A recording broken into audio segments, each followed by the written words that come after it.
In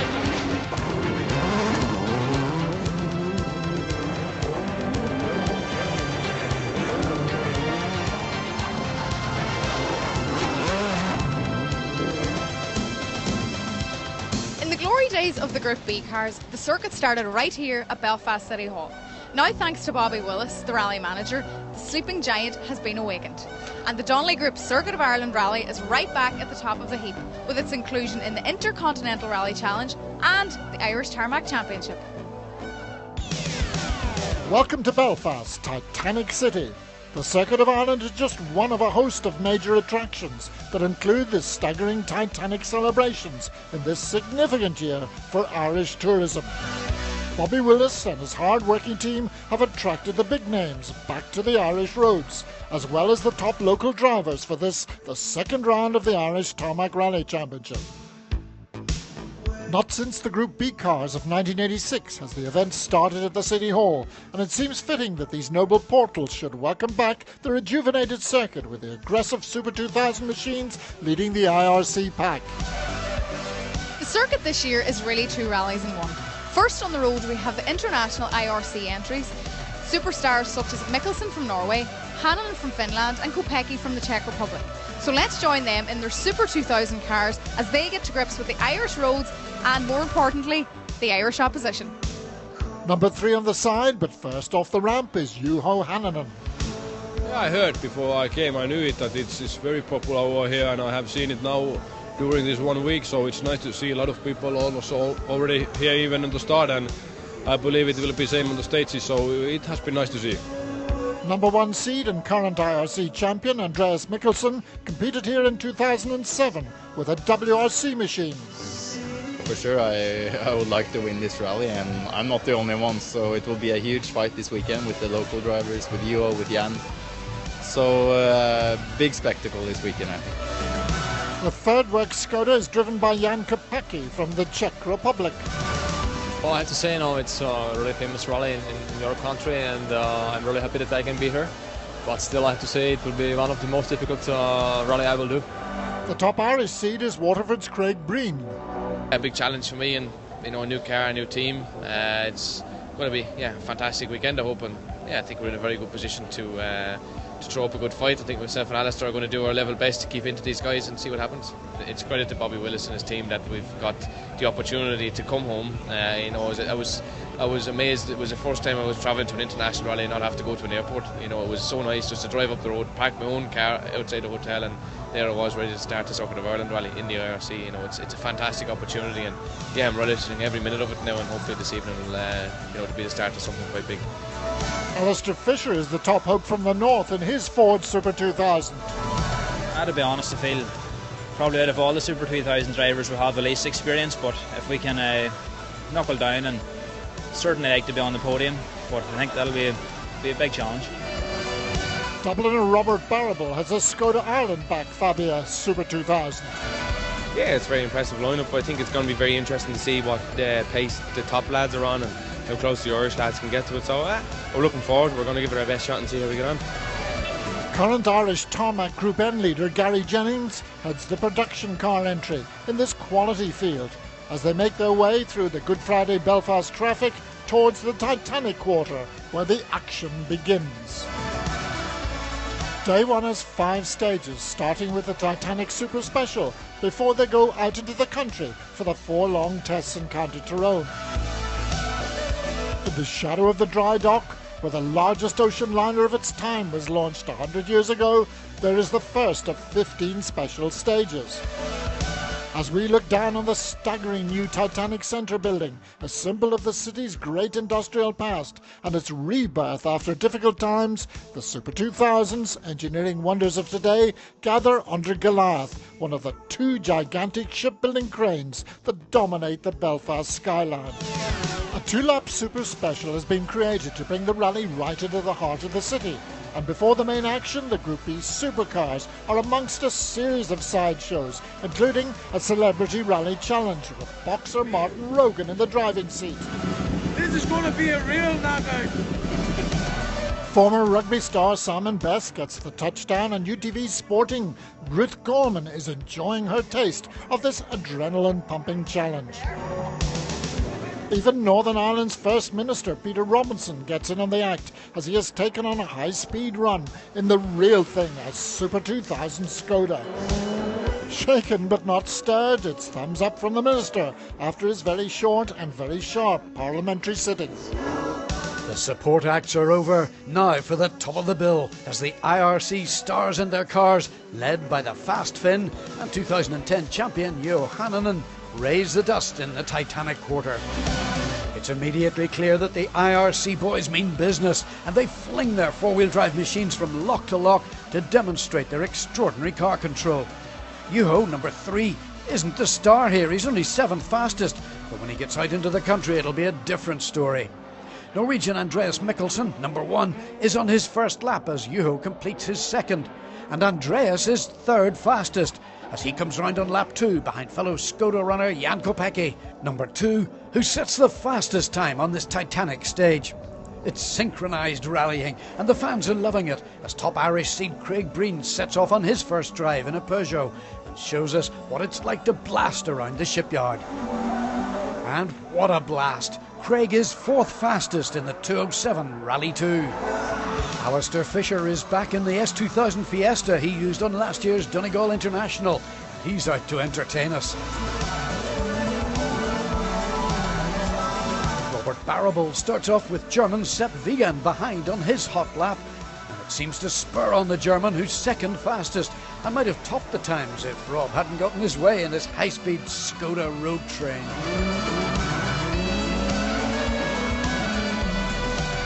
Inside Gary Jennings' Group N Evo 9, it sounds positively sedate, but the muffled turbo car is deceptive as Gary sets an impressive 5th fastest time at Titanic. He faces stiff production opposition from Sam Moffat, Donna Kelly, Josh Moffat and Alan Ring this weekend. French star Matthew Orzeno gets a little carried away. Donna Kelly threads his Evo through the barriers before the 100-strong field take the M1 to Dungannon and the first Drummond stage. This is the real thing, and the rain arrives just as the Super 2000s pour onto the stage. Juho Hänninen screams into view and shows absolutely no fear as he records 2nd fastest time. The commitment we're witnessing is total. Just watch Hänninen go as he leaps to fastest time on stage 3.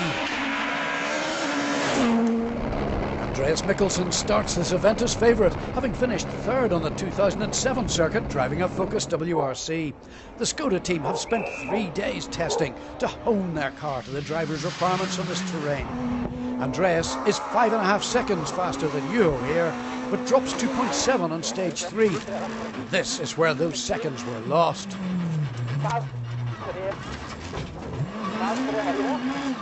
Mikkelsen holds a tiny 2.8 second lead, and it's clear that Hänninen, the new boy to Irish tarmac, isn't going to let Andreas off the hook.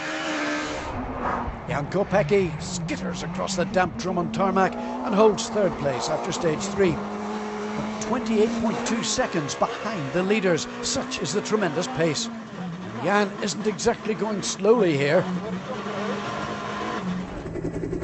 Look down on the 2011 WRC Academy winner Craig Breen as he gets used to his French-run Peugeot. He holds 4th place with 2 excellent 4th fastest times.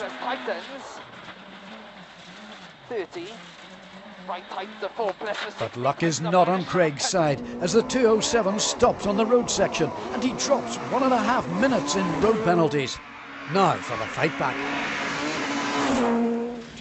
It doesn't look it here, but Alistair Fisher reckons he started slowly and is 8th fastest on Drummond, 24.5 seconds off the leader's pace. The young Trillick driver has been competing in the WRC Academy front-wheel drive Fiestas of late, so it takes a stage or so to get back into the S2000 car. And on the 25-kilometre Legan stage, he's equal 3rd fastest with Kopecky and Matthew Orzeno. It's amazing that 3 drivers complete the 25 kilometres in a time within 1/10 of a second of each other, and it promotes Alistair to 5th place overall. This is a disaster for German Sepp Wiegand, who limps out of stage 3 with a puncture, having set a highly impressive 5th fastest time on stage 2. Robert Barrable passes Sepp on the stage and the leaderboard as he climbs to 6th overall, 14.6 seconds behind Alistair Fisher, as the Irish Super 2000 drivers give a good account of themselves. Middle over flat crest. Gary Jennings is also impressing in his heavier Group N Lancer and shows us just how tricky these stages can be. Gary has been a little too brave on his tyre choice, however, and is second in Group N behind Sam Moffat. How fast are those IRC drivers in their Super 2000s? Well, that's 4th place Matthew Orzeno on Jennings' tail at the end of stage 3, having started a minute behind. Orzeno, who starred on the early stages of the Monte Carlo Rally this year, is taking to the Irish tarmac like a duck to water. Gary can't hope to compete with the Super 2000s, but he's just 6 seconds off the Group N lead at this early stage and 8th overall. Donna Kelly is another driver who's made a brave tyre choice for these damp conditions, and he's 3rd in Group N and 11th overall at this stage. Keep left over long crest, and they 1 left, 40 down, 3 right over the bridge. Those harder compound tyres are making the Evo slide around, much to the delight of the spectators, but it's not the best start for the Donegal driver. 1 right over crest, jump, and 5 left in, and 4 right, 4 right again, 6 left at the gate. Marty McCormack is back out in a DS3 R3 and leads the 2-wheel drive race in 12th place. Daniel Barry is struggling with his Evo 10's handling, but Sam Moffat has been flying and lies 7th overall and 1st in Group N, having made the right tyre choice and put on a big attack. Younger brother Josh was faster than Sam on stage 2, but this trip through Mickelson's fence on stage 3 drops him to 14th. Tommy Doyle is 2nd in the 2-wheel drive race. Mark Donnelly is about to go agricultural. A pity, as he was fastest in Group N on stage 2, but this little bit of harvesting drops him to 4th as the cars head for the first Armagh service. Ballymena driver Alan Carmichael, however, has engine problems with his similar Lancer Evo 9. Alan is back in 21st place at the end of this loop and hoping that the turbo problems can be cured as he struggles to minimise the time loss on these narrow roads.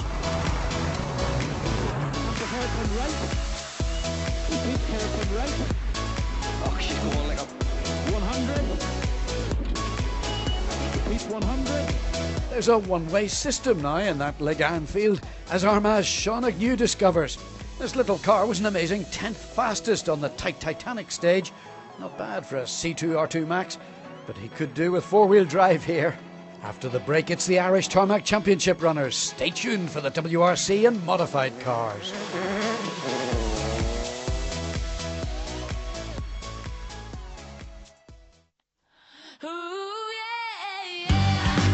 This is what Irish rallying is all about.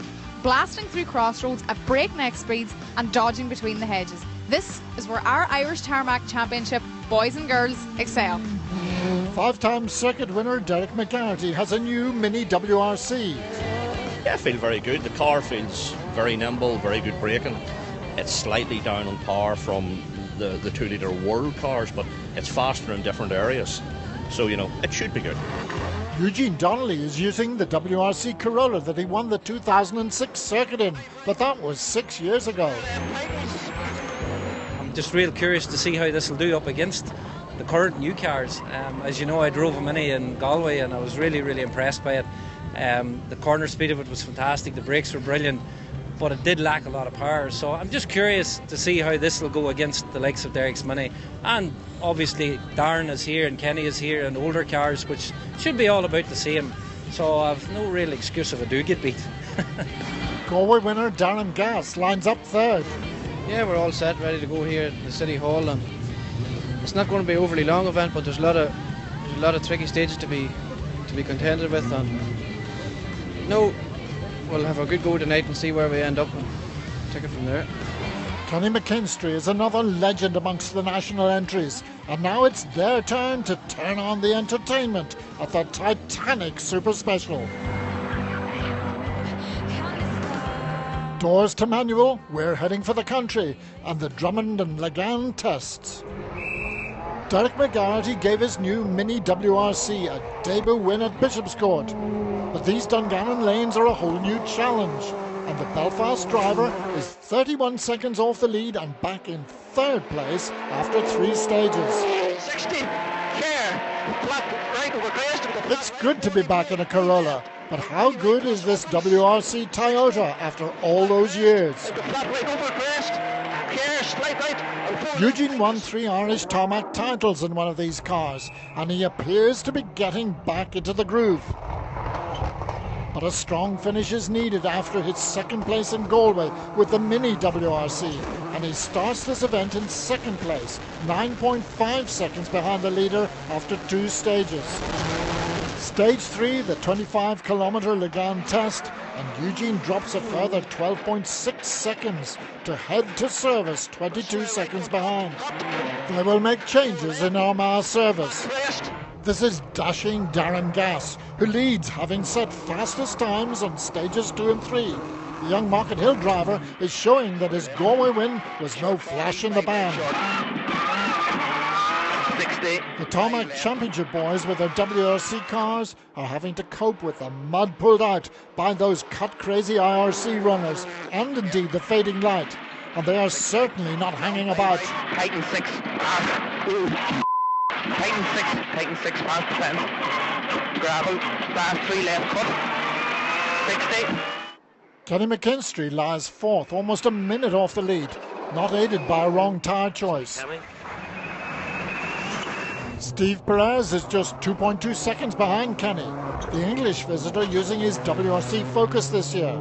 Frank Kelly has got off to a superb start, 5th in the National and leading the 2-wheel drive race, and that's despite knocking the rear quarter panel on the Titanic test. Adrian Hetherington is back in 16th, having had a spin, a broken exhaust and worn his rear tyres to the canvas. Here in stage 3, and the sparks are flying as he climbs to 10th overnight. Jeffrey Dolan will end the day in 9th in his similar green machine, and Drew Stewart finishes the day in 7th, with John Waring 8th. As the national runners power into the night, Darren Gass is the man on form, but can Eugene tweak the Toyota to show some magic in day 2? Only Monte Carlo has a longer history of international rallying than the circuit. So let's watch history repeating itself as we remember some of the great machines from the 60s and 70s in the historic section of this year's event. The Historics run with the National Rally. New to Historics, Wesley Patterson dominates the category. He's a fine 8th overall in the National event. But how different is his historic Escort? It's different. My old car looks pretty similar to that, but that's where it stops, you know. There's no power steering in that, and there's about 100 brake less and a bit more driving in it, you know. You've got to think what you're doing in it, so, but no, it's good fun. Keith McIver is a spectacular second in his much older Porsche 911, 15th overall at this point, and comfortably leading his class. Former FIA European historic champion Ernie Graham is 3rd with his RS 1800 Escort. With Galway's Ray Cunningham, an amazing 4th in his Mini Cooper S, and he's using all of the road with the BMC Bomber. Drew Wiley is 5th in his newly built RS 1800.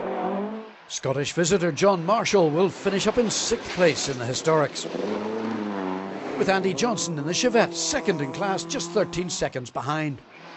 Raymond Johnson is next up in his FIA specification RS 1800. Whilst Frank Cunningham wins Class D3 with his similar machine. Brian Jardine takes Class C6 honours, whilst Adrian Kermode is the 2nd Porsche runner home. Finishing just 8 seconds behind him is Class C3 winner Alan Jardine. Monaghan's Brendan McAree is next up in his post-historic Porsche, whilst John Keatley wins the B5 class in his older historic 911.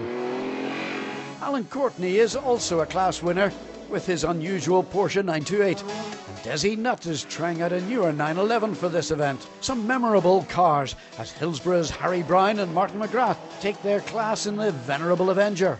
In the top 5 rundown, Drew Wiley and Dean Beckett claim 5th.